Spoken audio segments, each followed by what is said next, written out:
जून महिन्यात संत ज्ञानेश्वर महाराज यांच्या पालखी सोहळ्याला सुरुवात होईल।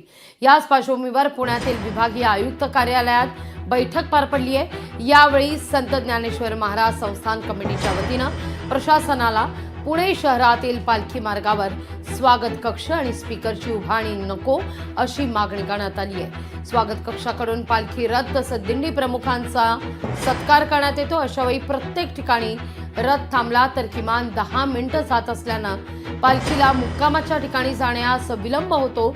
त्यामुळे हे स्वागत कक्ष रस्त्यावर असू नयेत अशी मागणी आता होतीये। मोठ्या मोठ्या ज्या स्पीकरच्या भिंती लावलेल्या असतात, वारकरी हा जेव्हा चालतो तेव्हा त्याचे तो अभंग त्याचं मनन चिंतन करत चाललेला असतो। त्यामुळे अभंग गायनाच्या मध्ये सुद्धा हे स्पीकरच्या भिंती आणि त्याच्यावरती वाजणारी गाणी ही खूप विक्षेप करणारी असतात। त्यामुळे आम्ही विनंती केली की स्वागतासाठी एकतर कक्ष उभारणं आणि दुसरी गोष्ट स्पीकर लावून त्याच्यावरती अभंग किंवा वेगवेगळी गाणी वाजवणं हे नसावं आणि कोणी जर का लावलं तर ते त्याच्यावरती अगदी बंदी आणावी। या दृष्टिकोनातून आम्ही त्यांना प्रामुख्याने विनंती केलेली आहे।